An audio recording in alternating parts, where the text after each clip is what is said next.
ശബരിമലയിൽ പുതിയ ദർശനക്രമം ഈ മണ്ഡല മകരവിളക്ക് തീർത്ഥാടന കാലത്ത് നടപ്പാക്കില്ല.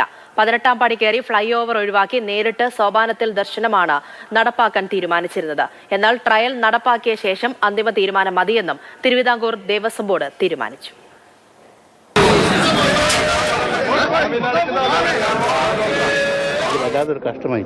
ഇവിടെ കാണിച്ചിരിക്കുന്ന കോലങ്ങളാ പ്രശ്നം.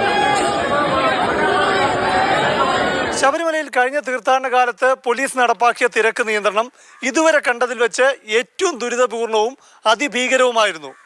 ഭക്തജനങ്ങളുടെ രോഷവും ബോർഡിനെതിരായ വികാരവും ഉൾക്കൊണ്ട് പുതിയ ദർശന ക്രമീകരണം തിരുവിതാംകൂർ ദേവസ്വം ബോർഡ് നടപ്പാക്കാൻ പോവുകയാണ്. ഇരുമുടിക്കെട്ടുമായി ഒരു ഭക്തൻ ദർശനത്തിനായി നിലവിൽ എങ്ങനെയാണ് അയ്യപ്പ സന്നിധിയിലെത്തുന്നത്? മല താണ്ടി എത്തിയാൽ ആദ്യം എത്തുന്നത് വലിയ നടപ്പന്തലിൽ. അവിടം കടന്ന് ആഴി സ്ഥിതി ചെയ്യുന്ന വലിയ തിരുമുറ്റത്തേക്ക് 18-ാം പടിക്ക് താഴെ എത്തുന്നു. 18-ാം പടി കടന്ന് കൊടിമരച്ചോട്ടിലെത്തുന്നവർ ഇടതുവശത്തേക്ക് തിരിഞ്ഞ് ഫ്ളൈ ഓവർ കയറുന്നു. ശ്രീകോവിലിന്റെ പിൻഭാഗത്ത് കൂടി വടക്കുവശത്ത് ഫ്ളൈ ഓവറിൽ ഇറങ്ങുന്നു. നേരെ സോപാനത്തേക്ക് കടന്ന് അയ്യപ്പ ദർശനം.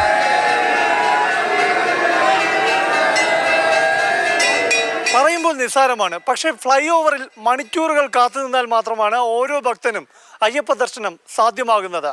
ദർശന ക്രമീകരണങ്ങൾ പാളുമ്പോൾ ഈ മണിക്കൂറുകൾ നീളുകയും ചെയ്യും. അതുകൊണ്ടാണ് പുതിയ മാറ്റം. 18-ാം പടി കടന്ന് ഇടതുവശത്തേക്ക് തിരിഞ്ഞ് ഫ്ളൈ ഓവർ കയറുന്ന റൂട്ട് മാറ്റുകയാണ്. പടി കയറി കൊടിമരച്ചുവട്ടിലൂടെ നാലമ്പലത്തിലേക്ക് കടത്തിവിടും. ബലിക്കലിന് 2 വശത്തു കൂടി അയ്യപ്പന്മാർ ശ്രീകോവിലിന് മുന്നിലെത്തി ദർശനം നടത്തും. ശേഷം മാളികപ്പുറത്തേക്ക് നീങ്ങാനാകും. ഈ വിധമാണ് പുതിയ വഴി. 1 മിനിറ്റിൽ 70 പേർ 18-ാം പടി ചവിട്ടുമ്പോൾ തിരക്കില്ലാതെ ദർശനം നടത്താനാകുമെന്നാണ് ദേവസ്വം ബോർഡിന്റെ കണക്കുകൂട്ടൽ. നിലവിൽ 70 പേർ 1 മിനിറ്റിൽ പടി കയറുമ്പോൾ കുറഞ്ഞത് 500ഓളം പേർ ദർശനം കാത്ത് തിരുമുറ്റത്തെ ഫ്ളൈ ഓവറിലുണ്ടാകും. പൂജാ സമയങ്ങളിൽ ദർശനം നിയന്ത്രിക്കുമ്പോൾ ഫ്ളൈ ഓവറിൽ ഈ കാത്തുനിൽപ്പ് നീളുന്നു. എന്നാൽ പടി കയറി നേരെ സോപാനത്തിലെത്തുന്ന പുതിയ മാറ്റം വരുമ്പോൾ തിരക്ക് നിയന്ത്രണം 18-ാം പടിക്ക് താഴെ നടപ്പന്തലിൽ 2 തട്ടായി നടപ്പാക്കാനാണ് ബോർഡിന്റെ ആലോചന. ഈ പുതിയ തിരക്ക് നിയന്ത്രണം വിജയകരമായാൽ സന്നിധാനത്തെ ഫ്ളൈ ഓവറുകൾ സമീപഭാവിയിൽ തന്നെ നീക്കം ചെയ്യും. കാരണം ശ്രീകോവിലിനേക്കാൾ ഉയരമുള്ള നിർമ്മിതികൾ തിരുമുറ്റത്തുണ്ടാകാൻ പാടില്ലെന്നാണ് മാസ്റ്റർ പ്ലാൻ വിഭാവനം ചെയ്യുന്നത്. ഒരു ട്രയലില്ലാതെ ഇത് നടപ്പാക്കാൻ സാധിക്കില്ല. 1 മാസപൂജാകാലം മാത്രമാണ് അടുത്ത തീർത്ഥാടന കാലത്തിന് മുൻപായി ദേവസ്വം ബോർഡിന് മുന്നിലുള്ളത്.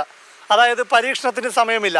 അതുകൊണ്ട് ഇത്തവണ നിലവിലെ ദർശനക്രമം തന്നെ തുടരുമെന്ന് ദേവസ്വം ബോർഡ് വ്യക്തമാക്കുകയാണ്.